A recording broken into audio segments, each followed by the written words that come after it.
Pasok tayo dito sa Saizeriya Restaurant. Dito tayo kakain ng lunch.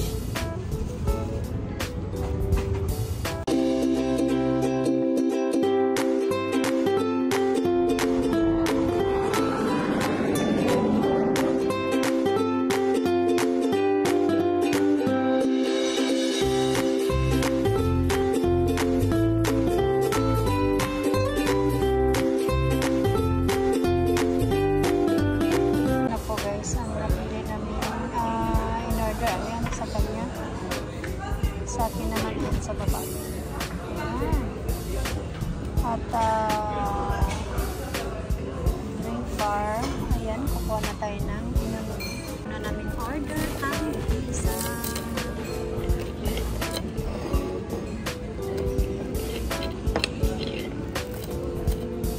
Ayan. Nice na po yan.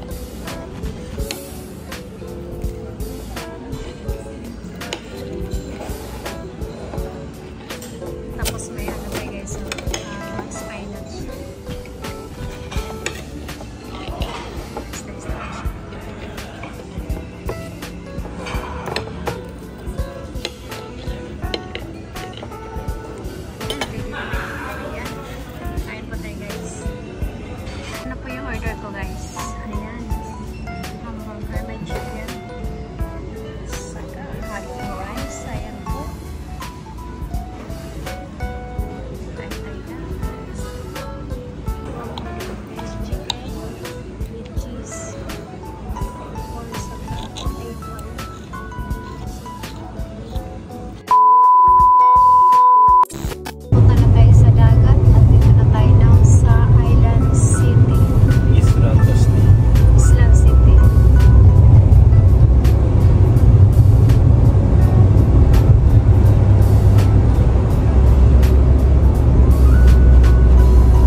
Ito po ang dagat.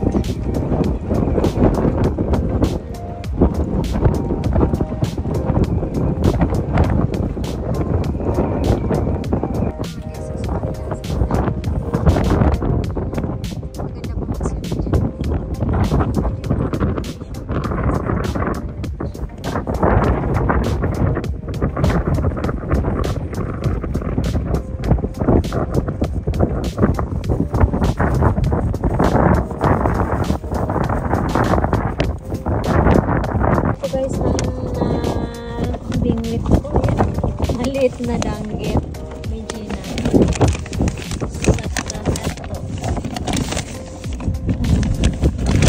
May isa pa niyan eh. Mamaya.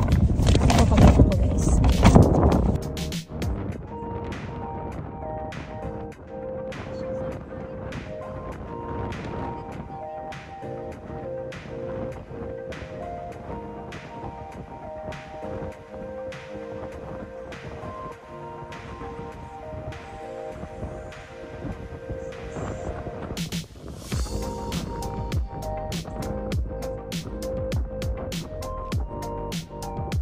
Tapos na kayo mag-fishing at today ako lang po ang nakabingwit. Watashi ga surimashita. Yung isa po guys ay 0. Ayan. Malakas po talaga ang hangin ngayon kaya wala. Kaya konti lang po yung nabingwit namin. Di bali basta hindi 0. Ayun, pauwi na tayo guys. 7:36 na po at pag may walang bahay mamaya ay ipapakita ko sa inyo guys ang nahuli ko pong isda.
Sabay at ito lang pala ang nabingwit namin today. Ayan po. 4 na Regina. Buhay pa po yan guys. Ayan, may danggit. 2. Ayan, buhay pa po yan.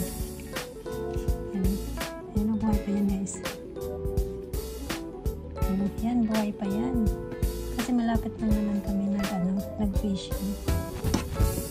Ayan, buhay na buhay pa yan. Ito wala na yan. Ito lang buhay. Buhay na buhay pa. At ito ililinisin ko at lulutuin ko na to. Siguro prituin ko na lang po. Guys, nalinisan ko na po ang nabingwit ko is today. Ayan po ang Regina. Saka may danggit sa ilalim. At since yan lang po ang nahuli namin, so nilabas ko na po yung nahuli namin yung nakaraan. Ayan po guys, galing mo, tsaka ano po tayo, kampachi. Ayan po guys, ang nahuli namin nakaraan. At ito ay prituhin ko po para madaling lutuin. Nag-start na po ako mag-prito.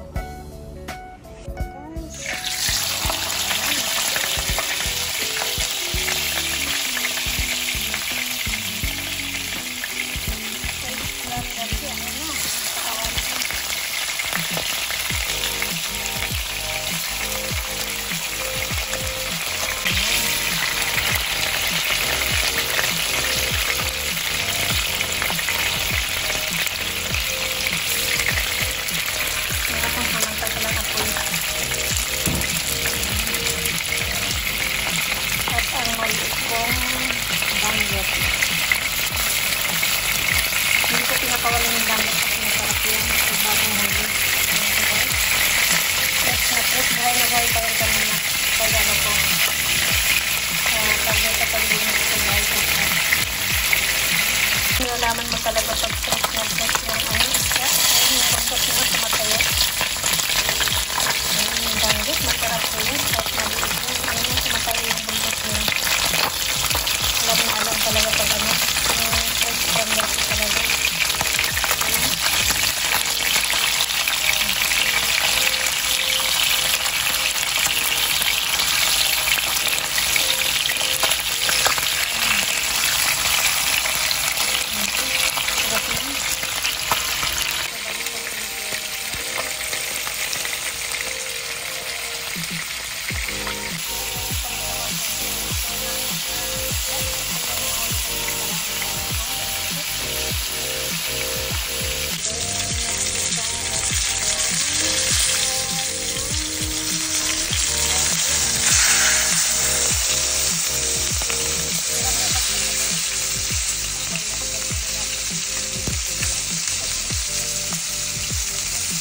Luto na po ang aking recipe tonight na pritong isda at ito ay galing po sa dagat lahat. Ayan po ang pinaghirapan ni Gigi. Ayan po guys, maraming salamat po sa lahat ng nag-support at laging andyan tuwing ako po ay may premiere. God bless us all and see you around guys. Again, maraming salamat everyone for watching. I'll see you in my next vlog.